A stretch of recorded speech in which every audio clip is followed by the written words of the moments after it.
Hello and welcome to part 2 of the Twig Pendant Make-Along series. Last week in part 1 we learned to ball the ends of copper wire and we wove our core wires together to form the shaft of this pendant. Today we're going to finish the pendant by twisting, and that twist is the magic of this pendant. It's what gives it its character. And then we're going to lash the core wires down and create the bail. My name is Wendy and I'm the wire weaver behind Door 44. If you'd like to learn to make wire jewelry, this channel's for you. Once again, just a quick reminder, to get the most out of this make-along series, make sure you download the companion workbook. That'll have all the information you need to complete this project successfully, and it'll also make it really easy for you to repeat this design anytime you like. You'll be able to keep notes of any modifications you made.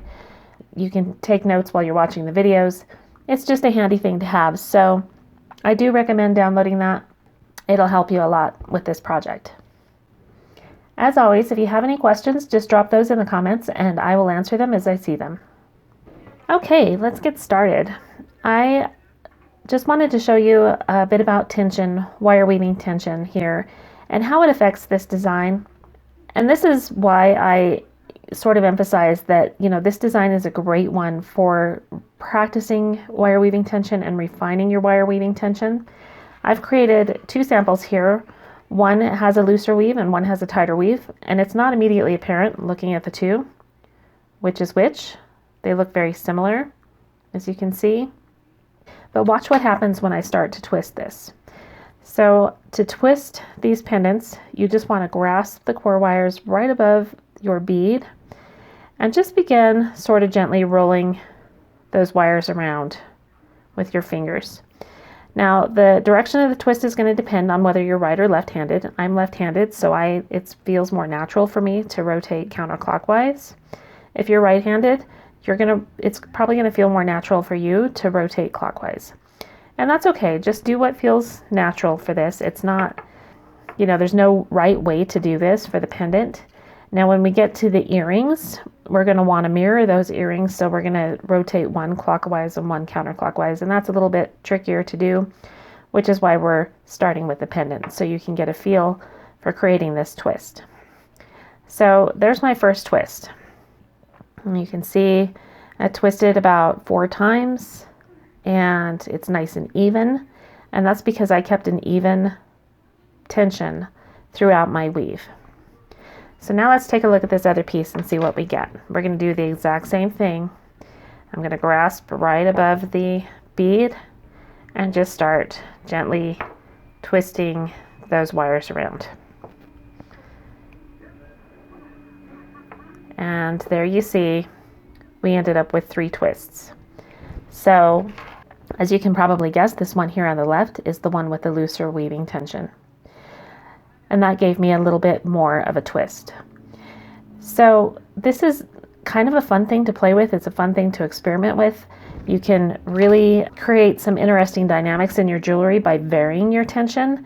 If you wanted to, you could start with a tighter weave and finish with a looser weave and end up with more twists on the top. Or you can, if you're making a longer piece and you want a good twist, you can vary that weave tension throughout the weaving of your core wires, and then you're going to have variances in your twist, which is just going to add a little bit of extra interest and dynamic to those lines. So again, this is a design that I do recommend that you create multiples of. Practice with this. Play around with your wire weaving tension and see how it affects your results. Now, one thing I want to point out here is this pendant is very forgiving at this point. So let's say that you didn't get your twist quite right, or you're just not super satisfied with it. You can just straighten it out. Just roll everything back into a flat position and try again. We'll just twist again. Now, if I use enough force and I really sort of work on this twist, I can get a little bit more of a curve. Can you see how that's a little bit tighter of a twist than it was originally? But I still only got 3 full twists there. And it's not going to go much further, and that's because my wire weaving tension is fairly snug on this. I naturally tend to weave on the tighter side, so I get softer lines on my twists typically. But this is a really great look. I love the way this turned out, and this is definitely, going to be a fun pendant. I'll go ahead and finish this one as well so you can see the difference when they're finished. So that's it for forming the twist. And at this point, we're going to move on to working and finishing our core wires. Now, you should have left about a 6-inch tail on your weaving wire when you first started weaving. So at this point, I'm going to go ahead and I'm going to wrap that tail just 2 or 3 times around that center core wire. And that's just to secure that wire there, because we're going to use that later when we finish our bail. We're going to use this wire to lash down the tail end of our bail. And now we're going to go ahead and bend these last 2 core wires into place. And the way I like to do this is I pay attention to which way these lines are flowing naturally. So this one right here is coming around. I'm going to keep this wire moving in the same natural direction, and I'm just going to bend it all the way down. See, I've got a nice tight bend there. And then I'm just going to lay that wire down in the channel of my twist. So it's just going to follow along that curve all the way down to the bead. See how I did that? And then we're going to repeat that same move for the second core wire. Again, we're going to keep continuing in the same direction that this wire is naturally going. It's coming around this way. I'm going to bend that wire around and down and get it, sort of, you want a pretty tight bend, and your wire should be pretty easy to bend at this point because we softened this wire quite a bit when we balled the ends of it. So your wire's basically been annealed. It's in a dead soft state, and it should be fairly easy to bend. So again, I'm just going to follow that channel in the twist all the way down to the bead. So now we have all 4 of our core wires are down around the bead. And at this point, you just kind of want to play around with those wires a bit, sort of curve them around, get them flowing. Like this one here is going to flow all the way down around the bead and kind of tuck in around that middle core wire, which is great. I love it when that happens because it adds a little bit of extra security. This one we're just going to bend just a little bit. I just want to kind of continue that line as it flows down around the bead. Same for this one. This one's long enough that I'm going to be able to wrap that all the way around, and it is going to secure these 2 core wires down here, which is, again, is great. That's ideal. You want to be able to secure these wires at the bottom so that they don't break loose and snag on anything. And then these 2 wires, the shorter ones, we're just going to kind of gently position them. You want your wires spaced evenly around the bead. See how I did that? And then we're going to begin lashing these wires together. Now, again, your wires are going to flow in a particular direction, and it's the direction of your twist. So I twisted mine in a clockwise position because I'm left-handed, and so mine are all flowing in this direction. I'm going to lash in the opposite direction. We're going to go around this way. Now, if you're right-handed, yours might be flowing in the opposite direction, and that's totally fine. It makes no difference. It just all depends on how you twisted your pendant. So to lash these wires, I'm going to go around underneath. So you see I position the tail of my weaving wire, and I still have this attached to my bobbin. And that gives me some extra wire so that I can do some additional weaving and lashing here if I need to. So I do prefer working off of a bobbin. And again, you'll find links to this in the resource guide. So just look for that in the description below. So we went under that wire. Now I'm going to go over it and around. And I'm going to loop once. Now we did the double wrap on this figure 8 weave. So I'm going to go ahead and do a double wrap here as well. So I'm going to go around one more time. So now you can see I have 2 wraps on that core wire there. See that right there? And then we're just going to work our way around the bead, and we're going to do the same thing. We're going to repeat that same thing, 2 wraps on each core wire. And this is just going to sort of secure those core wires in place. And it also adds an interesting bit of texture and, you know, sort of a decorative element on this bead, because it's going to create sort of a netted effect around this bead as we do this. And we're just going to continue doing that, 2 wraps on each core wire, until we reach the bottom of the shortest bead, which in this case is going to be this one. Now, if this bead was much shorter, I would go down to the next longest, but this one actually is covering, it's, you know, a little over 1/4 of an inch into the bead there. So that's probably going to be good. See, I got 1 wrap there. I'm going to do another wrap, and then 2 wraps around the next core wire. And we're just going to continue until we get to the bottom of this bead here. And again, just, you know, I kind of try to maintain the same tension that you had on your weave. We don't want it to be too tight, but we do want these ends to be secure. So, and we also want it to look neat and tidy.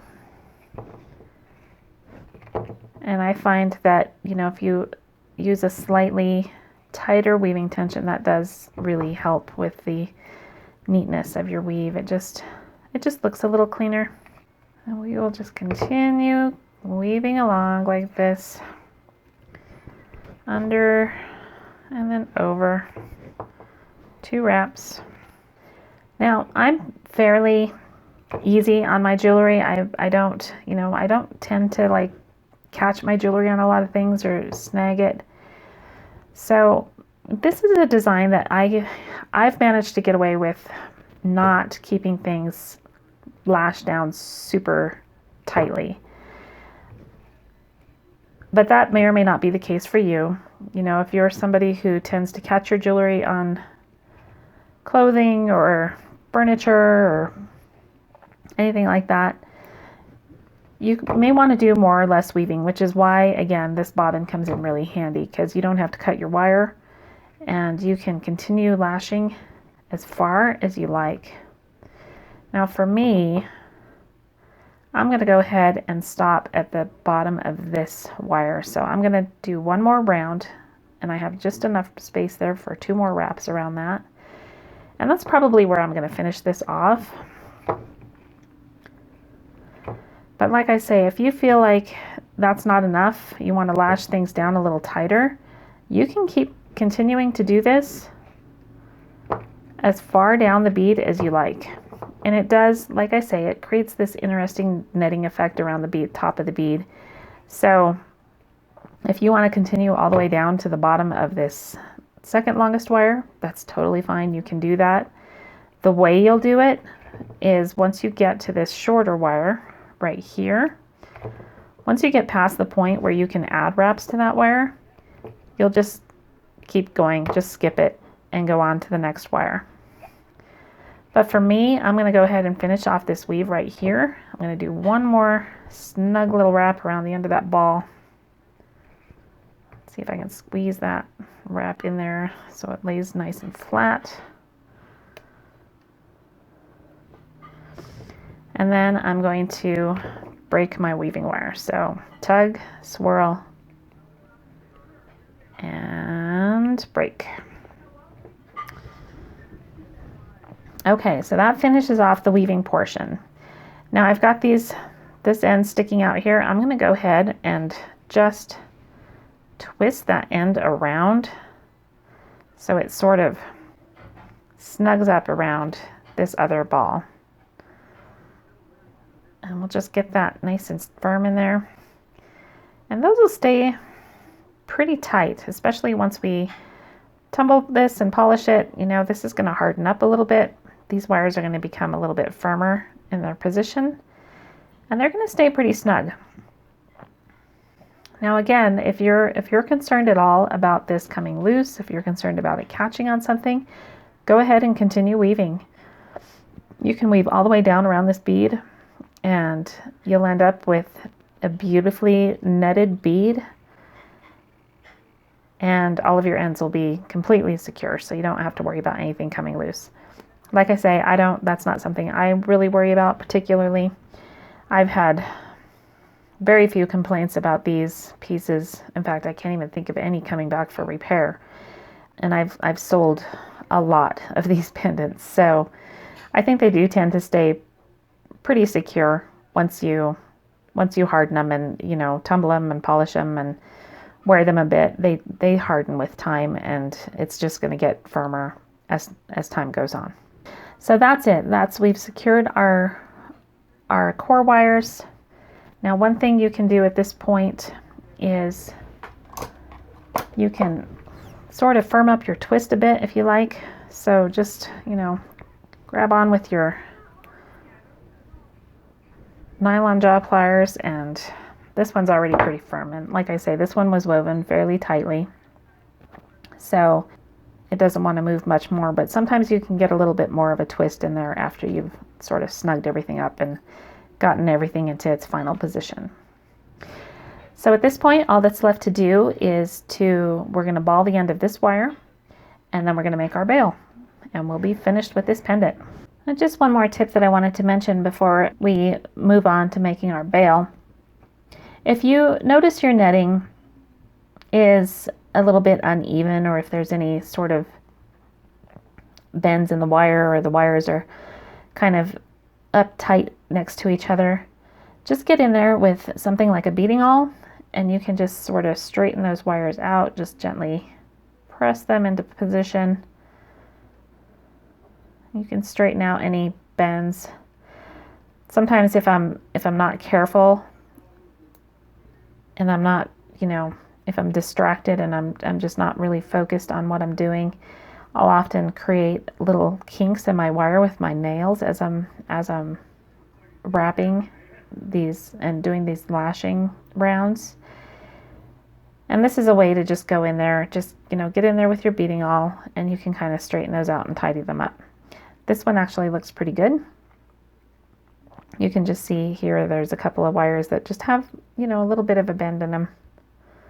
And you can kind of play with those and coax them into straighter lines. So that's just a little tip for you to sort of tidy up your weave and your lashing if you need to. Okay, the last thing we're going to do is go ahead and ball up the end of our center core wire so that we can create the bail. Now to do this, I'm just going to tuck my weaving wire down, and I'm going to go ahead and grab onto my pendant as close to the bead as I can. And that's just going to give me a little extra sort of a heat sink between the bead and the flame, because we're going to heat this end up. Now, I've never had a bead break before, but do be careful. Depending on the type of bead that you use, these are glass. You don't want to heat this up too long, so you want to make sure that you're pretty confident balling your wires and that you can kind of get in and out before you heat up that center core wire so much that it potentially fractures your bead. But again, you know, positioning your tweezers up here is going to give it a little bit of a heat sink.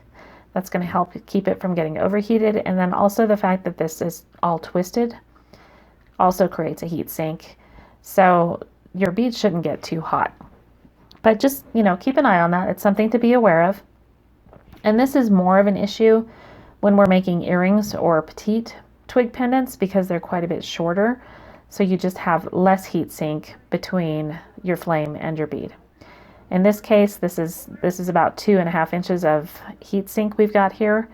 we're going to be fine. I'm not concerned at all about these beads fracturing, and I've never had one fracture on me doing a pendant, a full-size pendant.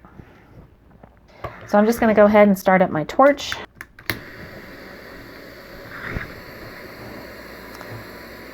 And again, keep in mind, you want to position the end of your wire right in front of that bright blue cone on the inner part of your flame. And we're just going to heat that up until it starts to form into a ball. And then I'm going to rotate it up to keep that ball centered. And I'm going to cool it off just a bit here in the cooler part of the flame and quench it. And that's all there is to that. Our end is now balled up, and you can see we got a nice pretty ball. I quenched that. It was a little too hot. I couldn't see my quenching bowl, but you can see because it was a little too hot, I got that bright red fire scale. And that's okay. That's going to come off in the pickles, so no worries about that. Now, pickle, again, you want to protect your bead in this instance. I never drop anything with a bead on it completely into my pickle. So I only have fire scale on this center core wire. I didn't get any fire scale into my weaving, which is nice. Sometimes that happens, again, with the petite pendants and smaller earrings. Sometimes you'll get some fire scale at the top of your pendant or your earring. But I'm just going to dip this into the pickle and swirl it around and just clean up this fire scale here without exposing any of this to the pickle. Now your pickle is an acidic solution, so for soft gemstones, certain types of glass beads, you know, it just could etch the surface a little bit, and you don't want that to happen. So just keep your bead protected, keep it out of the pickle, and just let the pickle do its work. If you swirl it around, that agitation helps remove the fire scale a little bit quicker. So I'm going to go ahead and do that, and then we'll come back and finish our bail. Okay, I went ahead and pickled and removed all that fire scale, and you can see that also removed that bright red fire scale. So that color does go away. And at this point we can go ahead and form our bail. So to do that, you just want to decide where you want the front of your pendant to be. And I kind of like this perspective right here. I think that's sort of the most interesting. And also, if you keep these looser ends in the front of the pendant, they're less likely to catch on something, and they just look prettier hanging down there across the beads. So we're going to make this the front of our pendant, and I'm going to use my stepped bail making pliers to make the bail, and I'm going to use this 4mm step right here. Now this really depends. The size of your bail depends on the size of the chain that you're going to use. My chain, I think, is a 3.2mm chain link. It's plenty small enough to fit in a 4mm bail comfortably. But again, if you're using a heavier chain, or if you're going to use something like a beaded cord, or, you know, some type of wire bail that you want to add to your pendant, you need to make that bail big enough that it's going to fit comfortably over whatever it is you're going to string it on. In our case, I'm just going to use a chain. So the first thing I'm going to do is I'm just going to go ahead and position my step bail making pliers on that center core wire, and I'm going to bend it back just a little bit so that I have sort of an angle there, and that's just going to help me keep this centered over the top of the pendant as I form the bail. And then I'm going to grab on, and notice that I'm leaving a little bit of a gap there. I'm not grabbing right down at the bottom. I want to leave a little bit of a gap because we're going to wrap around this shaft. So I'm going to wrap this completely twice around that step. And to do that, you may have to move your pliers. And so we're going to make 2 complete bends there. And you can see there, I've got those 2 complete wraps. You can just kind of press that closed. This tail is coming out just under the bottom of that wrap. And And we're just going to go ahead and wrap it around. I'm going to switch to my nylon jaw pliers just so I can get a good grip on that bail. And we're just going to go around there twice. And then I'm going to sort of shape this bald end just a little bit. And I just want to, you may have to get in there with some sharper pliers. I'm going to grab it with my chain nose pliers and give that just a little bit of a tighter bend. And because this is annealed, again, it's gonna, you should get a nice soft bend there. And then we're just gonna use this wire tail to coil around this little bald tail for a bit. Don't mind Rose, she sounds like she's dying, but she really isn't. She's quite well fed and happy. She will have you try, or she'll try to have you believe otherwise. And I'm just going to coil around there a few times until I get to the point where I can lash that ball to this inner core wire here.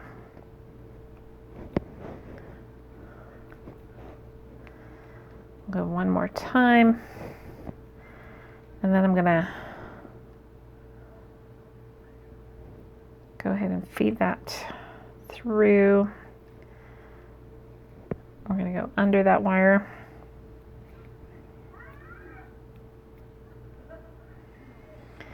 Please excuse the background noise. My neighbors seem to be having a bit of a party outside my window.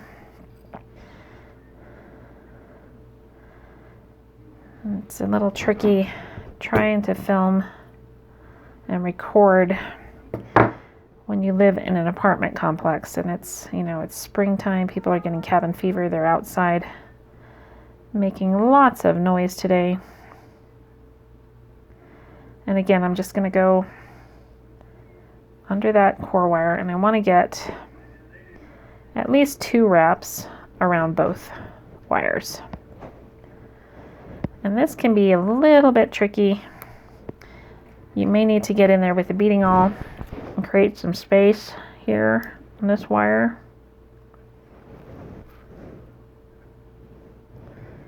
There we go. That helped quite a bit.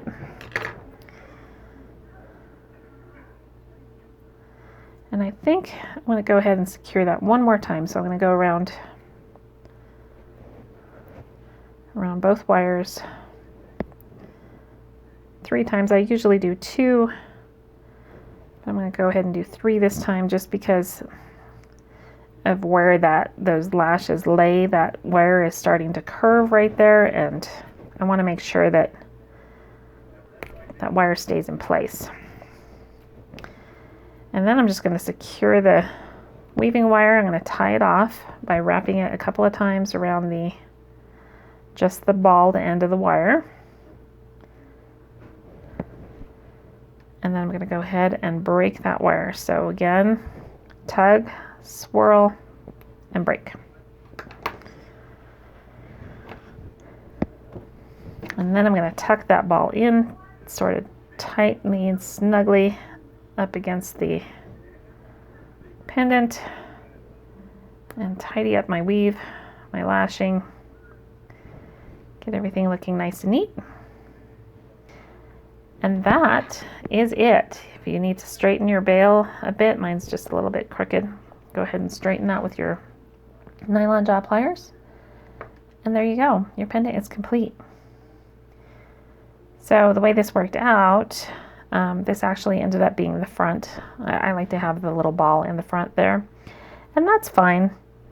It looks fine. Sometimes you can twist this a little bit more if you don't get your bail in exactly the position you want it. I would have rather had this be the front. It just didn't work out that way with this particular one.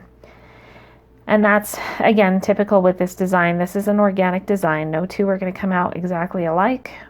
And you just sort of have to go with the flow on this one and kind of let it do what it's going to want to do. But that's it. Our pendant is complete.